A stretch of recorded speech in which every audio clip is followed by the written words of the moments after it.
Welcome to A World of Difference Embracing Neurodiversity. I'm Daryl Owens. Estimates suggest that 15 to 20% of the population is neurodivergent, individuals whose brains process, learn, and experience the world differently. In the workforce, these employees can bring unique strengths to the workplace, including innovative problem solving, diligence, and exceptional analytical skills. Yet, employees who learn and think differently often face significant challenges, from stigma and communication barriers to sensory sensitivities. For neurodivergent job seekers, the road to success ideally begins early, with K-12 schools introducing career development and companies creating programs to hire neurodivergent workers, build awareness, and cultivate an inclusive culture. By providing thoughtful training and tailored accommodations, companies can empower neurodivergent employees to thrive. On this episode, we visit a groundbreaking Denver school that's helping neurodivergent high school students prepare for successful careers. Then we travel to Pennsylvania, where an innovative firm is creating tailored pathways to help neurodivergent job seekers gain a foothold in the workforce. Our panel of national experts shares insights into the hurdles neurodivergent individuals face and strategies that can help them navigate successful careers. Later, we'll introduce you to our latest difference maker, a noted cognitive scientist and neurodiversity advocate who has shattered barriers and redefined possibilities for neurodivergent individuals. But first, we head to the Mile High City to visit Denver Academy, where students are learning to dress for success, hone their skills at mock job fairs, and explore career paths early, all while building the confidence and skills they need to conquer the job market.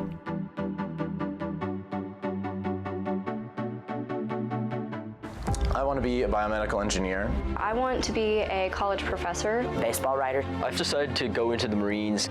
Denver Academy is designed to be different. So first of all, we start out by truly taking a look at the student and who they are and what their strengths and challenges are. And we do that in an environment where we pay attention to what do we call Glasser's 5 basic needs of power, fun, freedom, belonging, and security. And once those 5 basic needs are done, we feel then we can really get that student to operate at their maximum capacity and potential. The idea is to teach our students how to lean into their natural talents and abilities, lean into their superpower, so that they can really find a career that will help them be all that they can be. Cool. We've got CSU. Accepted. Yep. Congratulations. Thank you. I think it's important to start career development in high school even earlier, at the very least in terms of thinking about your own strengths and challenges, and asking students to really start investigating what they're interested in. And so that translates well into not only post-secondary college experience, but also for those students going into the workforce.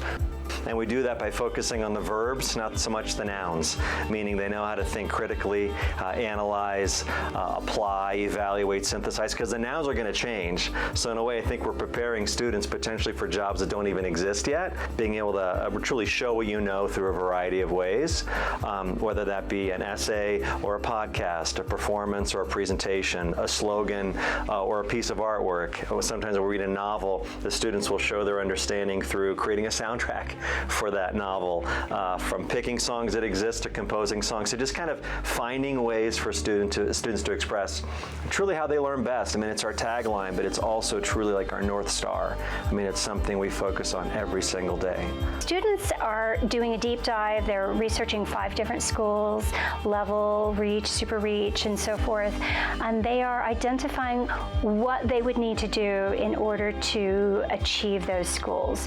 In 10th grade, we introduced students to community service, and they're doing those career interest inventories. They are then set up to do a job shadow. Later on in the junior year, students will be doing that career exploration. They are researching, doing that deep dive. What am I interested in? And for students who are not interested in college, what sort of industry certifications do I need?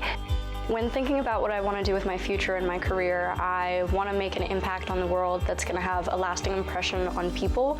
The school's helped a lot with having a safe space to fail and to learn, and especially explore. They've allowed me a lot of chances to work just with teachers one-on-one, getting the help that I need before and or after school, especially during class. There's plenty of time to work with a teacher. What's mostly been the biggest struggle for me was overcoming my own insecurities about it.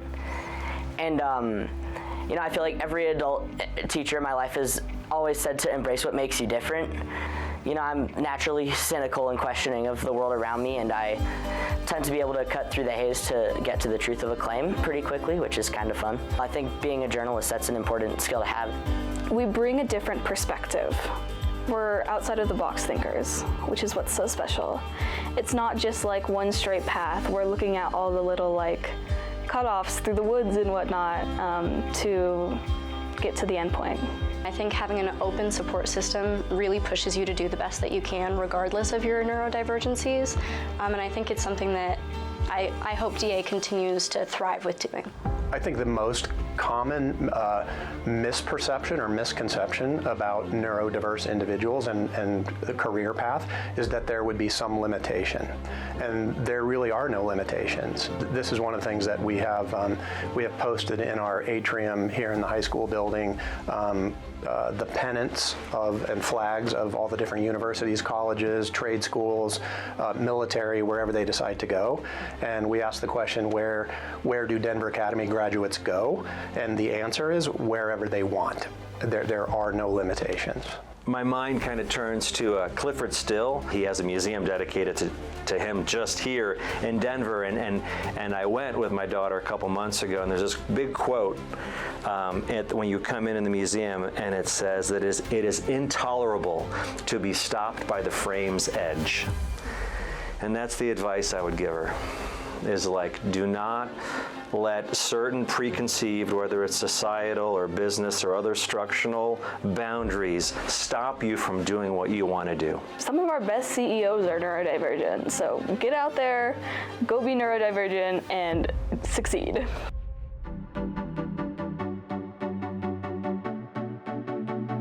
Now let's take a closer look at how CAI Neurodiverse Solutions is creating new opportunities for autistic job seekers, offering personalized support, and fostering an inclusive work environment.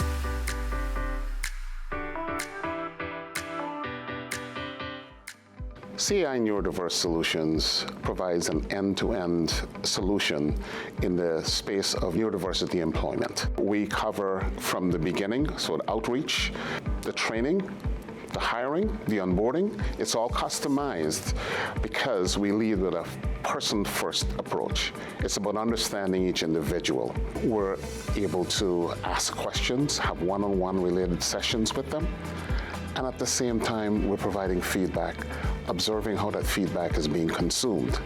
And at the end of those 3 days, we're able to determine where an individual may fit into the program, specific job roles, understanding each individual's success enablers as well as their support needs.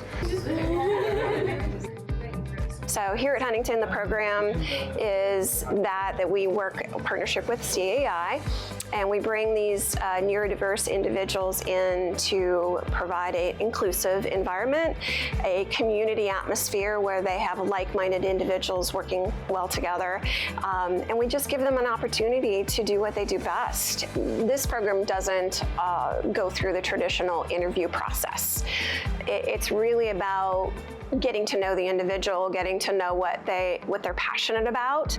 Before CAI, I really just thought that employers were looking for people that were more experienced than what I was. It's very frustrating. You make yourself look good on paper, you put all the effort into your resume, and then you get into the interview and it's hard to come up with answers on the spot. You're not prepared and things like that. So you don't get the job and you end up not being able to provide for your family, and it starts back all over again. You go back to job searching, making yourself look good on paper, and it's just a big circle. The thing that really drew me to CAI was the fact that their program was called Neurodiverse Solutions. It wasn't, hey, we hire neurodiverse people. They actually had a program, so I put in my resume and it took off from there. If an individual is selected for a specific engagement, then we actually pair them up with a team leader who's there as a support, who provides training, mentoring, supervision. And it's not just about job skills, but it's also about life skills. It's not always easy to ask for the supports straight out the gate, but I felt supported immediately here. I felt like I had an advocate. There was even leadership wanted to see me succeed, and that felt different and good and new. Every morning we have a stand-up meeting. And in that meeting, you talk about your day, what I did yesterday, what I'm doing today. Do I have any blockers? Is there anything that's bothering me? Am I stuck on anything? If so, we bring that up. And Curtis is like, hey, I'm here to help you. I want you to be successful. When I needed environmental support, I was struggling with getting migraines from the overhead lighting. I have some sensitivities, and Louise and Curtis were able to get an umbrella to put over my desk to help that. It was a really small thing that made a big difference for me. Being able to show your skills instead of talk about your skills is a game changer for the neurodiverse. What really thrills me is repeat managers. That hiring managers come back year after year and say, hey, can I have a candidate on your team, through your program? One of the very first individuals who benefited from this program, he said, Wayne, 3 months ago, 4 months ago, he said my phone would ring. I would go for an interview and I'll come back not knowing that I didn't get the job. Or I will send out resumes, phone will not ring. I just sat on my mom's couch playing video games. Now, here it is, I am working in a field that I wanted to work in, and I feel energized. I feel empowered. Fast forward today, that individual is on a fast track at a major financial institution for a vice presidential role. So it's those moments that certainly energizes me to see that whatever little impact I have had in that individual's life has made that difference, and it continues to give me that feeling of wanting to get up and come to work on a daily basis.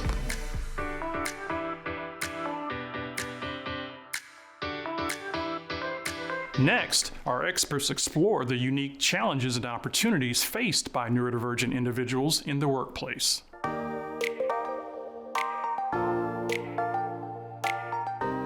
Melissa Bradley directs the Juan and Lisa Jones Center for Career Preparation at Beacon College, America's first college for students with learning and attention issues, building a neurodiverse talent pipeline. She leads a team providing tailored career advising and on-campus employment services.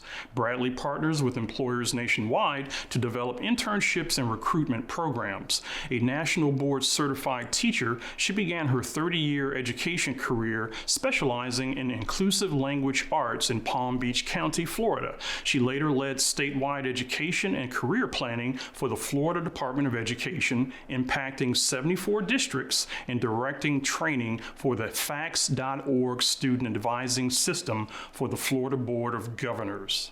Grant Harris is a certified diversity executive with a distinguished record of creating inclusive and equitable environments. Harris leads GTH Consulting, advising organizations on DEI strategy and implementation. Harris also serves as a senior consultant at the Department of Energy, where he's co-authored a digital DEIA toolkit and launched a national podcast.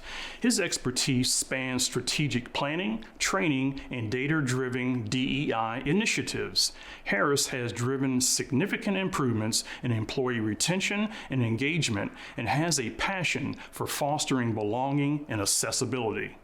Eleanor T. Lacano is the Henry and Phyllis Shook guest-term professor of business at William & Mary's Mason School of Business, where she directs the Inclusive Design and Accessibility Hub.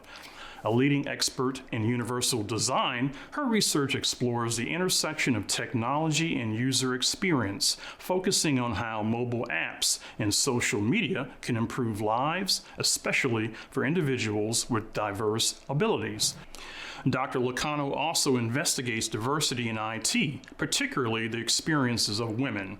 As principal investigator for a $1 million NSF Advanced grant, she leads initiatives to increase women's participation and advancement in technology.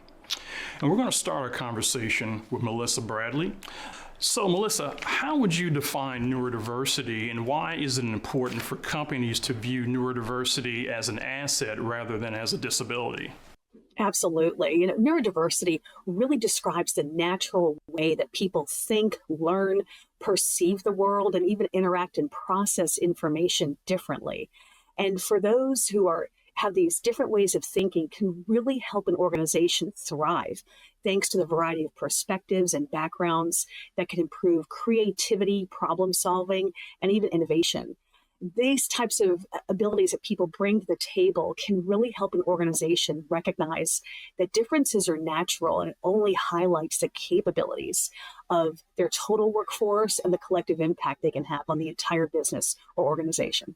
All right, so Grant, what are some of the key benefits that companies who are building a neurodiverse workforce derive, and how can you communicate these benefits to stakeholders?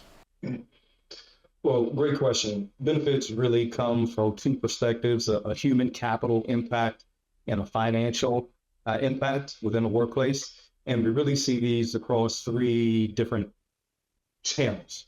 One would be productivity, increase in productivity. Another would be an increase in innovation in those neat perspectives that were mentioned earlier, and also on problem solving. And a third is in employee loyalty and retention. So when the benefits on the human capital side is that there's better communication throughout the organization, from the boardroom to the mailroom. There's an untapped talent pool. The talent pool is deeper and broader. Increased employee engagement across the board amongst neurotypical employees as well.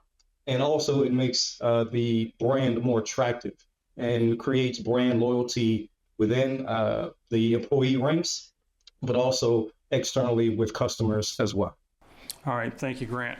So Eleanor, what are some of the misconceptions that employers might have about neurodivergent job seekers, and how can those be addressed? Well, thank you for your question, because I think this is something that is very relevant. Right, I think what people misconceive is that they're not qualified, that the needs, the accommodations that they need are costly, when in fact 56% have no cost at all, and 37 have just a one-time cost of about $300. And oftentimes they're viewed as unreliable or not capable, when in actuality, accommodations, just like with all of us in the workforce, can oftentimes be easily made to help workers be productive. So I think a lot of the misconceptions that we see today are just that, misconceptions of the truth. Watch the full Ask the Expert segment on our website at awodtv.org if you want to learn more about this topic. You can also watch or listen on Facebook, YouTube, or on your favorite podcasting platform.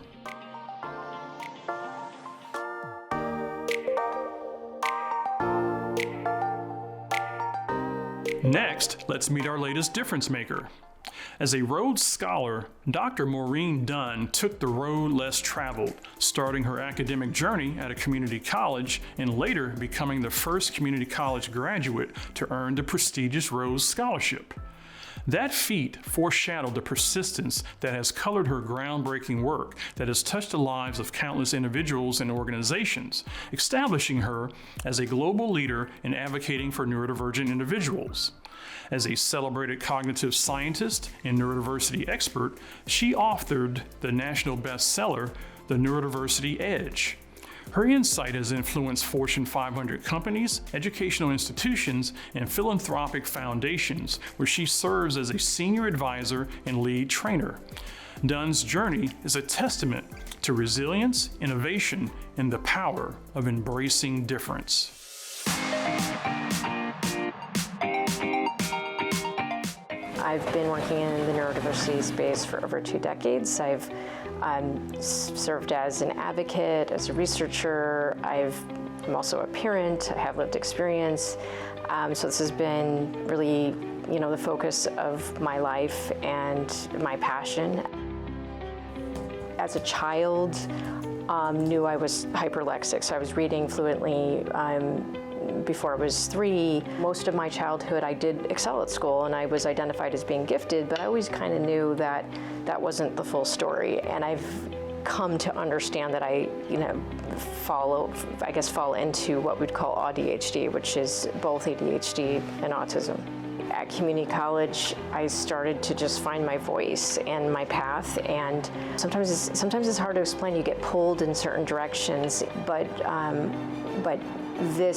the mission of making the world a more inclusive place for people who think and learn differently, I've always gotten pulled back. That was just always like part of my core, part of me, part of who I am, part of what I always felt I was meant to do, and I knew that. I knew that at 17.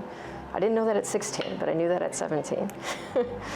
The work I do, it's all about, not just, hey, let's check the box of, okay, you've got, X number of people, neurodivergent people that work for you, but we're a values-driven organization. This is what we value, and we're not threatened by people that may have a different opinion. Ended up transferring to University of Chicago.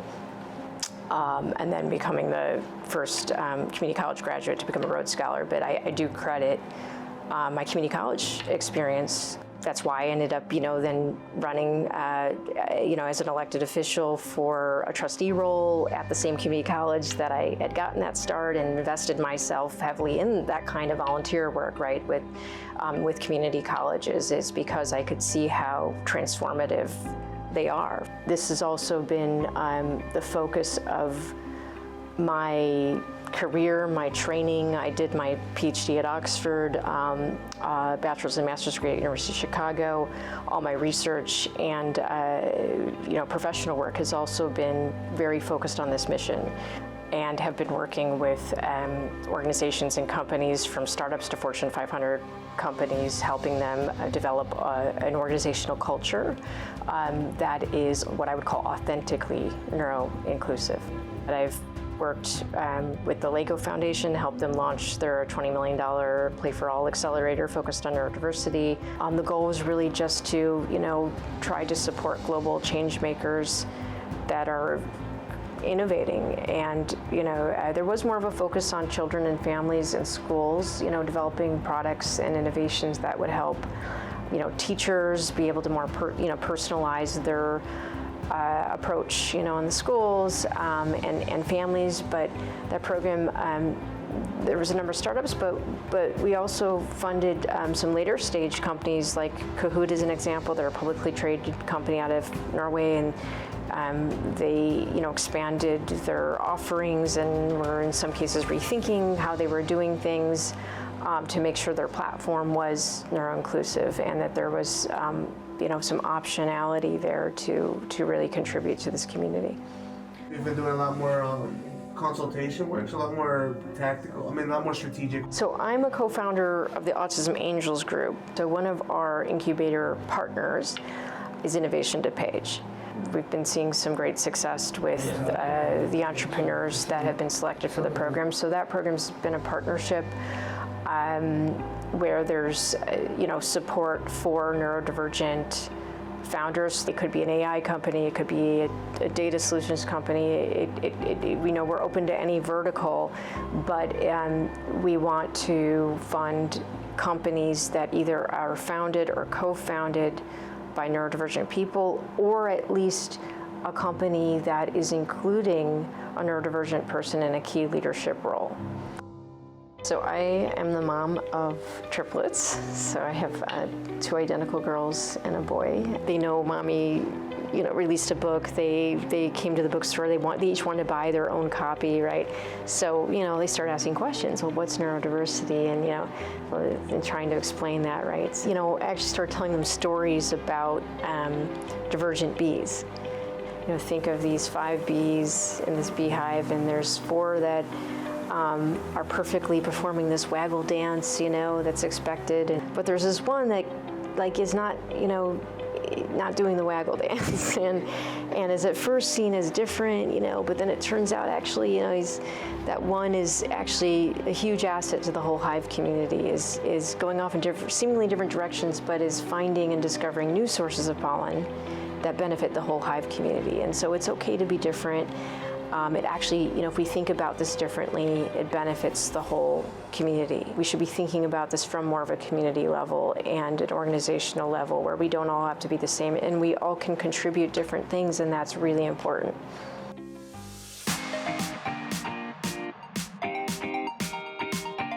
That does it for this edition of A World of Difference, Embracing Neurodiversity. I'm Daryl Owens. See you here next time. You can watch episodes of A World of Difference on the Beacon College Facebook and YouTube channels and on the show's website, awodtv.org. The website also provides tip sheets and other resources for your parenting journey. You can watch the show from the PBS app available on your favorite streaming device, and you can listen on your favorite podcasting platform. Thank you for watching and supporting A World of Difference.